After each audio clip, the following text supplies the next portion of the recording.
কাহিনীর পিছনে কাহিনী, খবরের পেছনে খবর থাকে। আপনারা সকলেই জানেন বাংলাদেশের সাথে আমেরিকার সাফল্যজনক বাণিজ্য চুক্তি চূড়ান্ত হয়েছে এবং এর ফলে বাংলাদেশের উপর প্রেসিডেন্ট ট্রাম্প 35% থেকে শুল্ক 20% নামাইয়ে নিয়ে আসছে। এর পেছনে কি কাহিনী আর এই খবরের কি মানে বাংলাদেশের জন্য, সেটা নিয়ে আজকে কথা বলবো। আমি 31 মার্চ 2025 একটা এপিসোড করেছিলাম আমেরিকার হৃদয়ে জয়, বাংলাদেশের অবিশ্বাস্য মিশন। আজকের এই এপিসোড দেখার পরে যদি আরও টাইম থাকে তাহলে দেখবেন ওই আগের এপিসোড। এই বাণিজ্য চুক্তি ঠিক একই কৌশলে হয়েছে। যাই হোক, আসেন সেই পেছনের আলাপ আমরা আল্লাহর নামে শুরু করি। এখন প্রথমে আমেরিকার সাথে বাংলাদেশের কী সব বিষয় নিয়ে কথা হয়েছে সেটা দেখা যাক। প্রেসিডেন্ট ট্রাম্প এপ্রিলের 2 তারিখে যে সমস্ত দেশের সাথে আমেরিকার বাণিজ্য বৈষম্য আছে তাদের উপর তিনি ব্যাপক হারে শুল্ক বৃদ্ধির ঘোষণা দেন। এরপর পরই আমাদের প্রধান উপদেষ্টা প্রফেসর ইউনূস ট্রাম্পকে একটা পত্র লেখেন, এই নতুন শুল্কের প্রয়োগ 90 দিনের জন্য স্থগিত করার অনুরোধ করেন। এই চিঠিতে ট্রাম্প এই অনুরোধ গ্রহণ কইরা বাংলাদেশ সহ সকল দেশকে 90 দিন সময় দিয়ে বলেন যে এর মধ্যে তাদেরকে আমেরিকার সাথে চুক্তিবদ্ধ হইতে হবে এই মর্মে যে তারা বাণিজ্য বৈষম্য দূর করার বিভিন্ন কার্যকর পদক্ষেপ নেবে। বাণিজ্য বৈষম্য বলতে কি বোঝায় তা আপনারা জানেন। তাও বলি, আমরা আমেরিকায় যে পরিমাণে টাকার পণ্য রপ্তানি করি, আমেরিকা আশা করে আমরাও সেই পরিমাণে পণ্য আমাদের দেশে আমদানি করব। আমেরিকাও আমাদের দেশে রপ্তানি করতে চায় সেই পরিমাণে পণ্য। খুব স্বাভাবিক চাওয়া, তাই না? ন্যায্য চাওয়া। সেটা না হইলেই বাণিজ্য বৈষম্য হয়। ইন্ডিয়াও ওই একই কাজ করে আমাদের সাথে, মানে আমাদের দেশে বেচে 100 টাকা আর আমাদের দেশ থেকে কেনে 4 আনার জিনিস। যাই হোক, ট্রাম্পের কাছে পাঠানো প্রফেসর ইউনূসের চিঠিতে আমরা জানতে পারলাম যে এর 2 মাস আগে তিনি হাই রিপ্রেজেন্টেটিভ ডক্টর খলিলুর রহমানকে, তিনি বর্তমানে একই সাথে জাতীয় নিরাপত্তা উপদেষ্টা, তাকে ওয়াশিংটনে পাঠাইছিলেন আমেরিকার কাছে এই প্রস্তাব দিতে যে বাংলাদেশ স্বতঃপ্রণোদিত হইয়া আমেরিকার সাথে তার বাণিজ্য বৈষম্য দূর করার পদক্ষেপ নিতে চায়। নিজে থেকেই বলছে বাংলাদেশ সর্বপ্রথম দেশ যে আমেরিকার কাছে এই ধরনের প্রস্তাব দেয়, দুনিয়ার মধ্যে প্রথম দেশ। এটা মাথায় রেখেন, লিখে রেখেন। চিন্তা কইরা দেখেন, ট্রাম্পের অ্যাকশনের 2 মাস আগেই প্রফেসর ইউনূস এবং ডক্টর খলিল বুঝতে পারছিলেন যে ট্রাম্প বাণিজ্য বৈষম্যের বিষয়ে অ্যাকশন নেবেন এবং তাই তারা এই আগাম পদক্ষেপ নেন। ট্রাম্প যখন এপ্রিলে শুল্ক বৃদ্ধির ঘোষণা দিলেন ততদিনে কিন্তু বাংলাদেশ বাণিজ্য বৈষম্য কমাই আনার কাজ শুরু করে দিছে, মানে আমরা আগাইছিলাম। ট্রাম্পের কাছে লেখা প্রফেসর ইউনূসের চিঠির একটা বিষয় লক্ষ্য করলে বোঝা যাবে যে তিনি বাণিজ্য বৈষম্য কমানোর এই কাজে আসলে কি হাসিল করতে চাইতেছেন। তিনি বলছেন যে বাংলাদেশ আমেরিকার কাছ থেকে অধিক পরিমাণে কৃষি পণ্য ক্রয় কইরা বাণিজ্য ঘাটতি মেটানোর চেষ্টা করবে। এটারে আমি বলছিলাম হার্টল্যান্ড, হৃদয় জয়। হার্টল্যান্ড মানে যে সমস্ত আমেরিকার প্রদেশ কৃষি পণ্য তৈরি করে। আমি ওই ভিডিওতে বলছিলাম হার্টল্যান্ড। এডিটর সাহেব এটা দেখা দেন না, সবাই না দেখুক আমি কি কইছিলাম। আমাদের একটা জিনিস এখানে বুঝতে হবে, আমেরিকা হার্টল্যান্ড বলে একটা জায়গা আছে, মানে আমেরিকার হৃদয়। সো আমেরিকার এই হৃদয়কে আমরা কেন বিজয় করতে চাই? আমেরিকা হার্টল্যান্ড বলতে সাধারণত মধ্য পশ্চিমাঞ্চলের কৃষিভিত্তিক রাজ্যগুলোকে বোঝায়, যা আমেরিকার অর্থনৈতিক, সাংস্কৃতিক এবং রাজনৈতিক পরিচয়ের মূল ভিত্তি হিসেবে বিবেচিত হয়। এই রাজ্যগুলোকে বলা হয় হার্টল্যান্ড। তাদের ভৌগোলিক অবস্থান, কৃষির উপরে নির্ভরশীলতা এবং ঐতিহ্যবাহী আমেরিকার মূল্যবোধের জন্য তাদেরকে হার্টল্যান্ড বলা হয়। এদের রাজনৈতিক গুরুত্ব অপরিসীম, বিশেষ করে নির্বাচনী প্রক্রিয়া এবং নীতি নির্ধারণে। তাই আমরা এই হার্টল্যান্ডকে টার্গেট করব। দেখলেন তো কৃষি পণ্যের উপর তিনি জোর দিলেন কেন? এটা আমার ওই ভিডিওতে আছে। তারপরেও আমরা আরেকটু বুঝে দেখি। এটা আমরা বুঝতে পারলাম আমেরিকা বাংলাদেশের উপরে 20% শুল্ক ধার্য করার পর প্রকাশিত রয়টার্সের একটা খবর থেকে। রয়টার্সের এই খবরে বলা হয় যে শুল্ক আলোচনায় বাংলাদেশের প্রধান আলোচক বা lead negotiator doctor Khalilur Rahman বলছেন যে protecting our apparel industry was a top priority, but we also focused our purchase commitments on US agricultural products. This supports our food security goals and Faustus goodwill with US farming states. ইংরেজির যেহেতু কইছে ঠিকই কইছে, তাই না? বাংলায় এটার মানে হইতেছে যে উনি বলছেন যে আমাদের বস্ত্রশিল্পকে, গার্মেন্ট শিল্পকে রক্ষা করা একটা প্রায়োরিটি কাজ, উচ্চ অগ্রাধিকার। সেটা সত্ত্বেও আমেরিকা থেকে কৃষিপণ্য আমদানি ছিল আমাদের ফোকাস। এতে আমাদের খাদ্য নিরাপত্তা বৃদ্ধি পাবে এবং আমেরিকার কৃষি নির্ভর রাজ্যগুলির সাথে আমাদের ঘনিষ্ঠতা বাড়বে। তিনি যেহেতু ইংরেজিত কইছেন, ঠিকই কইছেন। আর আমি বাংলাত কইছিলাম হার্টল্যান্ড, যে আমি হার্টল্যান্ডকে মানে আমেরিকার কৃষিপণ্য উৎপাদন করে যেই অঞ্চল, যে প্রদেশগুলো, সেগুলোকে বলে হার্টল্যান্ড। এই হার্টল্যান্ডের পণ্য আমরা কিনবো, তাই আমরা আমেরিকার হৃদয়ে জয় করব। তাই এই কথাটার অর্থ কি? যে আমেরিকা থেকে বেশি কৃষিপণ্য ক্রয় করে এক কথা, কিন্তু তিনি কেন খাদ্য নিরাপত্তার বিষয়টা টেনে আনলেন? আমরা জানি আমাদের দেশে 40-এর মন্বন্তর, 74-এর দুর্ভিক্ষে লক্ষ লক্ষ লোক মারা যায়। এটা আমাদের জাতির কালেকটিভ মেমোরিতে আছে। যুদ্ধকালীন সময় এত লোক কিন্তু মারা যায় নাই। এরপর অপুষ্টিতে মারা যায় অগণিত মানুষ। এই স্মৃতি আমাদের এখনো তাড়া কইরা বেড়ায়। ফলে খাদ্য নিরাপত্তা আমাদের চিন্তার ডিএনএর ভিতরে ঢুকে গেছে এবং হইয়া দাঁড়াইছে আমাদের জাতীয় নিরাপত্তার 1 নম্বরের অগ্রাধিকার। খলিল ভাইকে যখন জাতীয় নিরাপত্তা উপদেষ্টা করা হলো, তখন চারিদিক দিয়ে কি হাউকা, উনি নিরাপত্তার কি বুঝেন? এবারটা বুঝ, নিরাপত্তা কারে বলে? খাদ্য নিরাপত্তা আমাদের জাতীয় নিরাপত্তার 1 নম্বর অগ্রাধিকার। খাদ্য কি মিলিটারি এলিমেন্ট নাকি রে বক্সোদ? আমেরিকা থেকে আমরা মোটা দাগে গম, সোয়াবিন আমদানি করি, সেই সাথে কিছু পরিমাণে ভুট্টাও কিনি। খাদ্যবস্তু ছাড়া আমরা তুলাও আনি সেই দেশ থেকে। আমাদের গম আমদানির প্রধান উৎস হচ্ছে ইন্ডিয়া, তার সাথে আছে রাশিয়া আর ইউক্রেন। রাশিয়ার উপর আমেরিকার স্যাংশন আছে, সে কারণে ওখান থেকে গম আমদানি আর সম্ভব না। ইউক্রেনের তো যুদ্ধগ্রস্ত, সেখান থেকেও আমদানি সম্ভব না, আর আমদানির পরিমাণ অনিশ্চিত। বাকি থাকে ইন্ডিয়া। ইন্ডিয়া থেকে আমাদের খাদ্যদ্রব্য আমরা বিনা পয়সায় তো কিনি না, তাই না? তাও এর সম্পূর্ণ মূল্য আমরা পরিশোধ করি। তবু আমরা দেখতে পাই ভারত প্রায় বিনা নোটিশে খাদ্যবস্তু এবং অন্যান্য পণ্যের উপরে রপ্তানি বাধা আরোপ করে, রপ্তানি বন্ধ করে দেয়। এমনকি চাল রপ্তানি বন্ধ করে দিছিল। শুধু তাই না, আবার কইয়া বেড়ায় হাঙ্গারে নাকি ওরা খাওয়ায়, খিলায়। ওরা না খেলালে নাকি আমরা চলতেই পারবো না, আমরা না খেয়ে মরবো। আমরা টাকা দিয়ে শুধু ভারতীয় পণ্য কিনলেই চলবে না, আমাদের কৃতজ্ঞ থাকতে হবে যে ইন্ডিয়া আমাদের বেচিচ্ছে। চিন্তা করেন, মানে ইন্ডিয়া আমাকে মারবে, আবার টাকাও নিবে। হ্যাঁ, বুঝেছাও? এটা হইতেছে ইন্ডিয়া। তো ওদের কাছ থেকে কেন কিনবো আমরা? ওদের ভোমা ভোমা ইন্ডিয়ান পেঁয়াজ ছাড়া চলিচ্ছে না আমাদের। একসময় বলতো না ইন্ডিয়ান পেঁয়াজ ছাড়া আমাদের চলবে না, চলে, এখন চলিচ্ছে আমাদের পেঁয়াজ ছাড়া। ওদের ধরে চটাস চটাস করে থাপ্পড় মারবেন যারা এটা কথা বলতো এক সময়। ইন্ডিয়ান ফ্যাক্টরি যেগুলো বাংলাদেশে বানাইছে না, বন্ধ করো, কয়ে দিলাম আগে, নয়তো ধানমন্ডি 32 নাম্বার কইরা দেবো, পরে আবার কয়েও না, সাবধান করি নাই।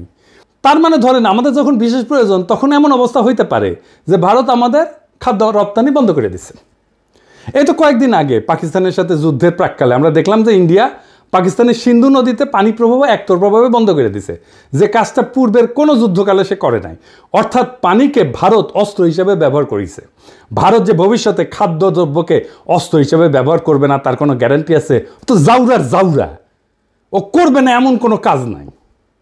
আমি মোটামুটি নিশ্চিত আমেরিকা থেকে অধিক পরিমাণে খাদ্যদ্রব্য আমদানি করার সিদ্ধান্তের পিছনে প্রফেসর ইউনুস এবং খলিল ভাই এই ভাবনাটাকে বিশেষ বিবেচনায় রাখছেন। ফলে ইন্ডিয়া আমাদের প্রয়োজনের সময় খাদ্য রপ্তানি বন্ধ কইরা আমাদের উপরে চাপ দিতে পারবে না। এই একই কথা তুলা আমদানির ক্ষেত্রেও প্রযোজ্য। বাংলাদেশকে টাইট দেওয়ার একটা বড় অস্ত্র এভাবে ভারতের হাত থেকে নীরবে সরাইয়া নিছেন প্রফেসর ইউনুস আর ডক্টর খলিল। সাবাস, বাঘের বাচ্চা। এইবার আমাদের তো পার্টি সং বাজানো উচিত। এডিটর সাহেব, একটা পার্টি সং দেন।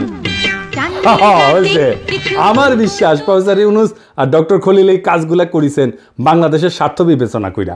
ভারতের ক্ষতি করা তাদের অবশ্য উদ্দেশ্য ছিল না, কিন্তু ভারতের যেতে ক্ষতি হইল সেটা তারা সারা জীবন মনে রাখবে।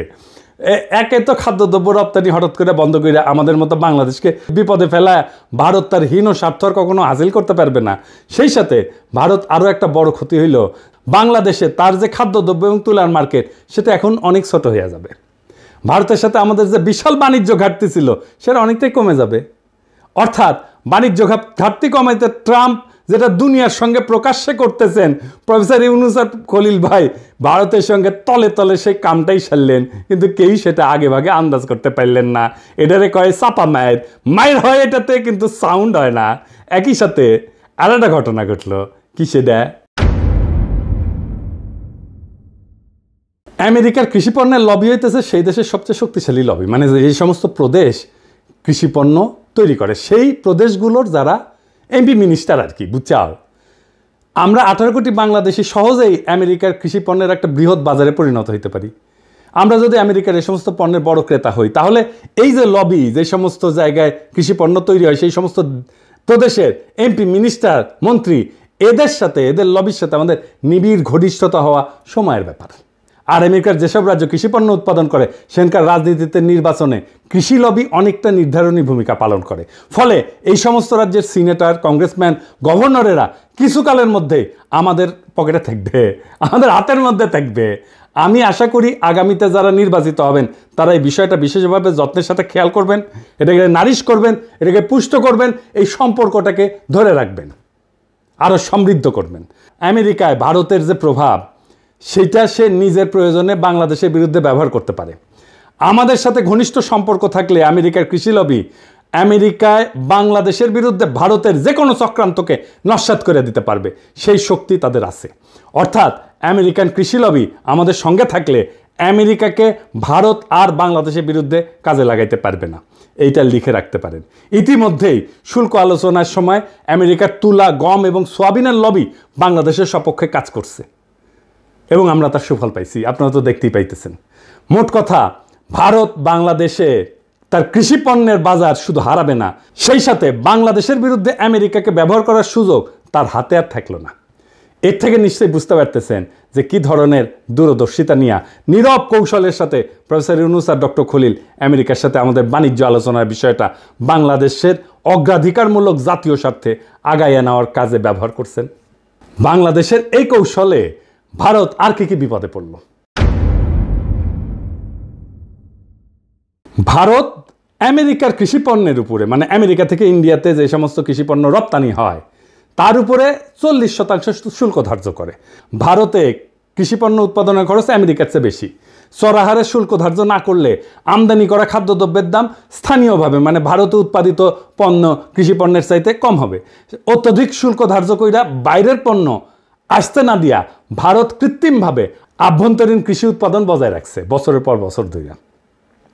আমেরিকা কিন্তু বহুদিন ধরে ভারতকে শুল্ক কমানোর জন্য চাপ দিতেছিল, কিন্তু ভারত শুনে নাই। কারণ এতে ভারতের কৃষকেরা আন্দোলন করে শুরু করে দিবে, কৃষকের পণ্য বিক্রি হবে না। তো আমেরিকার সাথে ভারতের এইবারে শুল্ক আলোচনা ভেঙে যাওয়ার একটা প্রধান কারণ হইল ভারত কোনো অবস্থাতেই আমেরিকার কৃষিপণ্যের উপর শুল্ক কমাবে না, আর আমেরিকাও এই শুল্ক না কমাইলে ট্যারিফ কমাবে না। এখন বাংলাদেশ এই শুল্ক শূন্যে নামায় ফেলছে, শূন্য। তখন ট্রাম্প কসাই মোদিকে হেভি চাপ দিয়ে কইছে কিন্তু যে বাংলাদেশ শুল্ক শূন্যে নামাইতে পারছে, তুই কোন হরিদাস পাল যে তুই পারবি না। শুল্ক এবং অশুল্ক বাধা ব্যাপকভাবে না কমাইলে ভারত আমেরিকার কাছ থেকে কোনো ডিল পাবে না, লিখে রাখতে পারেন। ইতিমধ্যে প্রেসিডেন্ট ট্রাম্পের বাণিজ্য উপদেষ্টা ভারতকে আখ্যায়িত করছে মহারাজা অফ ট্যারিফ বইলা। দেখেছেন এটা? The math of this, every American needs to understand because it's related to the trade situation. You start with the fact that India is the Maharaja of tariffs. It's the highest tariffs in the world. তো ইন্ডিয়ার সমস্যা হইল কৃষি শুল্ক বিপুলভাবে কমাইলে সারা ভারতের কৃষক সমাজ একযোগে কসাই মোদির পাছার চামড়া তুলে ফেলবে। বুঝা দেখেন কসাই মোদি কি একটা পেজগির মধ্যে পড়েছে।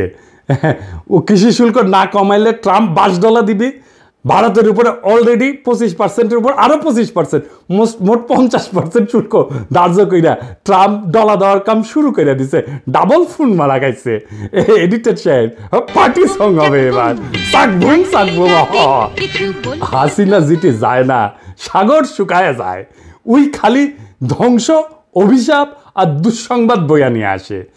প্রিয় ভারতবাসী, রাখেন, আরো বেশি দিন রাখেন, ডাইনিরে আশ্রয় দেন, আর অসাম্প্রদায়িক সেকুলার লিবারাল ফোন মারা খাইতে থাকেন। কি হইল এডিটর সাহেব, আপনি মাইন্ড করছেন মনে হয়, রাগিচ্ছেন কেন? হ্যাঁ, আমি মুখ খারাপ করেছি? আমি কথা কইনি তো, আমি ফোন মারার কথা কইছি। হ্যাঁ, ডাবল ফোন মারা মানে ইনকে করে ডাবল ফোন মারা খাবি। আর আমরা গান গামু, ওই যখন ডাবল ফোন মারা খাবি না তখন আমরা গান গামু, তোমার কোন কোন জায়গায় ব্যথা গো বান্ধবী ললিতা। আবার অন্যদিকে ভারতের কৃষকেরা হাতে মুগুর নিয়ে অপেক্ষা করতেছে, কসাই মোদি কৃষি শুল্ক কমাইলে মুগুরের বাড়ি একটা মাটির পড়বি না। ইন্ডিয়ার কৃষকরা কিন্তু বেশিরভাগই শিখরা কিন্তু তলোয়ার নিয়ে চলে, বেশি তেরিবেরি করলে কলধান নামে দিবি একেবারে। আমেরিকার সাথে বাণিজ্য শুল্কের বিষয়ে বাংলাদেশ যে কি পদক্ষেপ নিতে যাচ্ছে এবং ভারতের জন্য সেটা যে কি ক্ষতির কারণ হইতে পারে, এই বিষয়টা কিন্তু ভারত মার্চ মাসের মধ্যে টের পেয়েছিল। তখন থেকেই তারা এই ডক্টর খলিলের বিরুদ্ধে ক্রমাগত অপপ্রচার চালানো শুরু করছে। তাকে খেতাব দিছে ডেঞ্জারাস ম্যান হিসেবে। সে তো অবশ্যই ডেঞ্জারাস ম্যান, ইন্ডিয়ার জন্য অবশ্যই সে ডেঞ্জারাস ম্যান। তার বিরুদ্ধে ভারতের মিডিয়ায় যে জঘন্য অপপ্রচার করছে সেটা পুনঃপ্রচার করছে বাংলাদেশের কতিপয় জঘন্য ভারতীয় এজেন্ট এবং বাংলাদেশের কিছু মিডিয়া। এই সমস্ত মিডিয়াকে আমরা চিনে রাখছি, এই সমস্ত মিডিয়ার পাছার চামড়া আমরা তুলে দেব, মাইন্ড ইট। এর মধ্যে প্রধান হইতেছে ওয়াকারের পথ বালক। সে আমাদের বাণিজ্য ডিল যেন না হয় সেজন্য নন ডিসক্লোজার এগ্রিমেন্ট এটা ফাঁস করে দিল। একটা জিনিস মাথায় রাখবেন, অ্যান্টি হাসিনা মানে কিন্তু অ্যান্টি ফ্যাসিস্ট না, অ্যান্টি ইন্ডিয়া না। ওয়াকারের পথ বালক হাসিনার শাসনের বিরুদ্ধে ছিল মানে সে ইন্ডিয়ার আধিপত্যবাদের বিরুদ্ধে না। ও যা যা করছে বা করতেছে সব কিছু এখন ইন্ডিয়ার পক্ষে যাইতেছে। আমি আপনাকে একটা সিম্পল একটা এক্সারসাইজ দিই। হ্যাঁ, ধরেন আগামীর বাংলাদেশ কেমন হবে সেটা আমাকে যদি লিখতে বলেন, আমি লিখলাম। ধরেন কি লিখবো সেটা আপনারা বুঝতে পারেন না। বাংলাদেশের সকল প্রগতিশীল 2-3% লোক ছাড়া সবাই সেটা মাইনে নেবে, গ্যারান্টি দিলাম। কারণ আমি কি রাষ্ট্র চাই সেটা আমার 1000-এর বেশি ভিডিও আছে, 20টার বেশি বই আছে, এটা তার নিশানা আছে। আর ওয়াকারের পথ বালক যে রাষ্ট্র বানাবে ওরে প্রস্তাব করতে বলেন সেই রাষ্ট্রে বাংলাদেশের সাধারণ মুসলমান থাকতে পারবে কিনা, ইমান আকিদা নিয়া। যদি পারে আমি আমার কান কেটে কুত্তা দিয়ে খাওয়াবো। ও কি লিখছে রাষ্ট্র সম্পর্কে, রাষ্ট্র ধারণা সম্পর্কে, ওর ইডিওলজি সম্পর্কে সব লেখা আছে, চাই দরকার হলে দেখাই দেব। ও কেমন রাষ্ট্র চায় সে সেটা নানা সময় বলছে, আমি আর বিস্তারিত গেলাম না। ওরে বাংলাদেশে স্পেস দেবেন না, ওরা সবসময় দাবরানির উপরে রাখবেন। ও বাংলাদেশের শত্রু, ও ইন্ডিয়ার একটা এজেন্ট, ও এটা ওয়াকারের পথ বালক। আপনি লক্ষ্য করছেন খলিল ভাই সমস্ত অপপ্রচারে পাত্তাই দেন নাই। উনি ঠান্ডা মাথার মানুষ, অবিচলভাবে তার কাজ চালাই গেছেন। আমি সবসময় দেখছি উনি কথা কম কাজ বেশি, এটাই হইল তার কাজের ধরন। প্রফেসর ইউনূস কিন্তু পুরা সময়টাই খলিল ভাইয়ের উপরে তার আস্থা অক্ষুণ্ণ রাখছেন, আমরা খেয়াল করছি। কারণ তিনি জানতেন যে এই আলোচনা অত্যন্ত কঠিন এবং জটিল। এই সমস্ত বিষয়ে সফল নেগোসিয়েশন চালানোর জন্য এমন একজনের প্রয়োজন যিনি একই সঙ্গে আন্তর্জাতিক বাণিজ্য আলোচনা, অশুল্ক বাধা, কূটনীতি, জাতীয় নিরাপত্তার বিষয়ে যথেষ্ট জ্ঞানী এবং অভিজ্ঞ। প্রফেসর ইউনূস ন্যাচারালি এই গুণগুলি পাইছিলেন একমাত্র ডক্টর খলিলের মধ্যে। কেন পাইছিলেন জানেন? আমি আগে বলছিলাম, আসেন আবার একটু দেখি। খলিল ভাই জাতিসংঘের বাণিজ্য এবং অর্থনৈতিক সংস্থা আংটাডের উচ্চ পদে দায়িত্ব পালন করছেন দীর্ঘ 25 বছর। অর্জন করছেন বাণিজ্য এবং বাণিজ্য আলোচনার গভীর জ্ঞান, বিস্তৃত অভিজ্ঞতা। 2001 সালে অনুষ্ঠিত জাতিসংঘের স্বল্পোন্নত দেশ সংক্রান্ত সম্মেলনের প্রোগ্রাম অফ অ্যাকশন রচনার দায়িত্ব পড়ে উনার হাতে।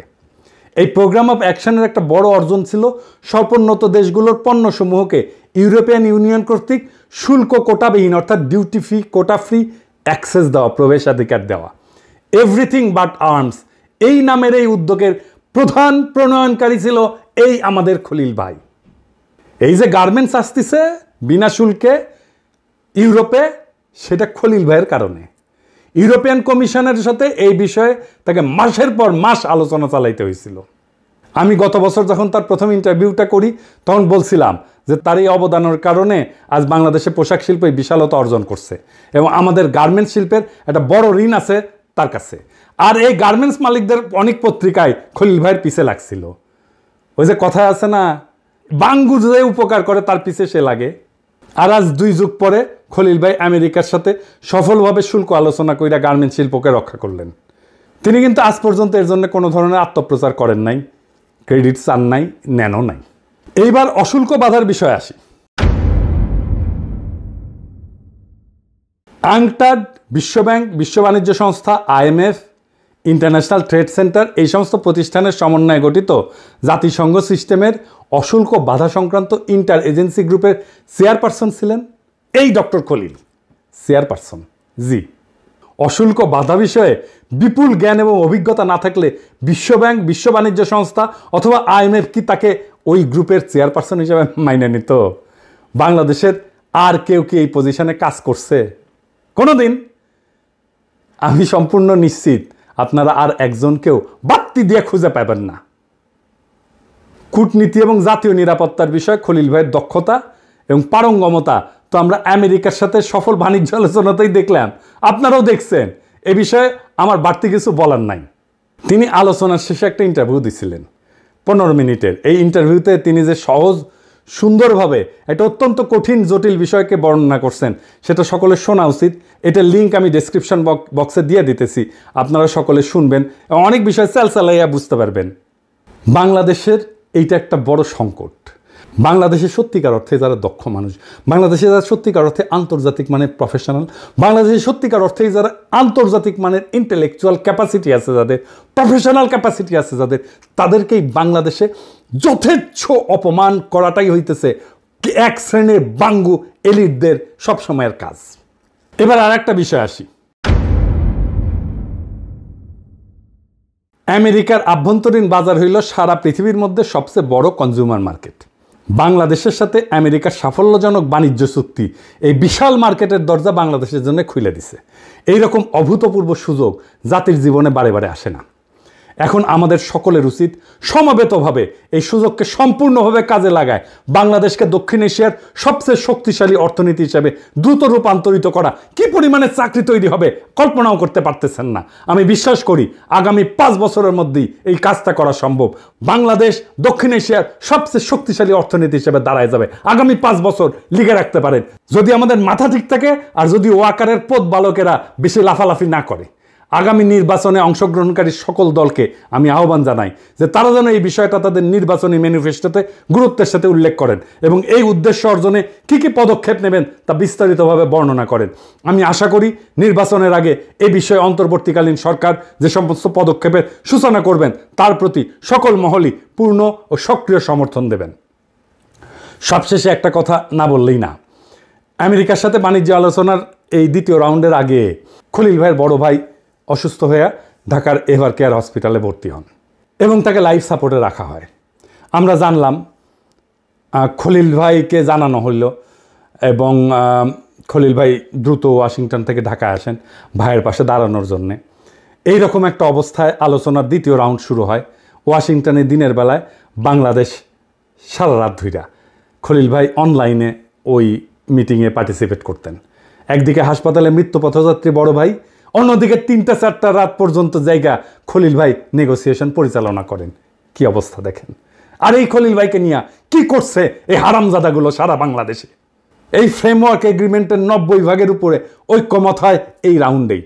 এই ধরনের গভীর কর্তব্যনিষ্ঠা, খাঁটি দেশপ্রেম আমি খুব একটা দেখি নাই।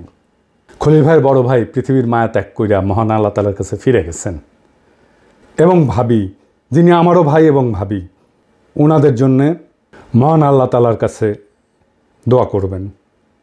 এই পুরো ঘটনার ভিতর দিয়ে আমরা কি শিক্ষা পাইলাম? এই বাণিজ্য আলোচনা শুধু একটা সফল বাণিজ্য চুক্তির গল্প না, এটা কৌশল, দূরদর্শিতা, নিঃস্বার্থ দেশপ্রেমের এক উজ্জ্বল দৃষ্টান্ত। প্রফেসর ইউনুস এবং ডক্টর খলিল দেখাই দিচ্ছেন যে বড় জয় আসে তখনই যখন তার নীরবে, বুদ্ধিমত্তায় আর জাতীয় স্বার্থকে সামনে রেখে লড়া হয়।